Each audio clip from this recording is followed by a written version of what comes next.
எப்படி உடன்பாட்டுக்கு போவேன்? இத்தனை 1000 மேடைகளில் இன துரோகி என்று 2009 பேசிய இந்த வைகோ எப்படி உடன்பாட்டுக்கு போவான்? அப்படி என்றால் என்னை அல்ல, நானே என்னை வஞ்சித்துக் கொள்வதாக அர்த்தம். தன்னெஞ்சறிவது பொய்யற்க, பொய்த்தபின் தன்னெஞ்சே தன்னை சுடும். என்னையே என் நெருப்பு என் நெஞ்சையே சுடும். உங்களோடு கூட்டு வைத்தார். நிச்சயம் நிச்சயம் மீண்டும் எடப்பாடி ஆட்சி மறந்தே தீரும். சாயம் நிச்சயம் மீண்டும் எடப்பாடி ஆட்சி மறந்தே தீரும். ஸ்டாலின் ஆட்சி மறந்தே தீரும். எடப்பாடி கண்டிக்கின்றோம் கண்டிக்கின்றோம் கண்டிக்கின்றோம் கண்டிக்கின்றோம் ஸ்டாலின் அரசு கண்டிக்கின்றோம் ஸ்டாலின் அரசு கண்டிக்கின்றோம் ஸ்டாலின் அரசை கண்டிக்கின்றோம்.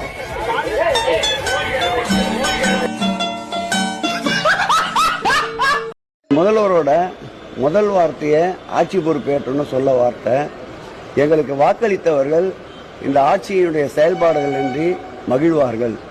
எங்களுக்கு வாக்களிக்காதவர்கள் இப்படிப்பட்ட ஒரு ஆட்சிக்கு வாக்களிக்கவில்லையே என்று வருத்தப்படுவார்கள் என்று சொன்னார். காரி துப்புனுங்க இந்த ஆட்சியை, மட்டமான ஆட்சி, புறம்போக்குங்களா, விடியாத ஆட்சி, மயில் மட்ட ஆச்சானுங்களா, புறம்போக்கு நாய்ங்களா, போய் சோத்துல புறம்போக்கலாம்.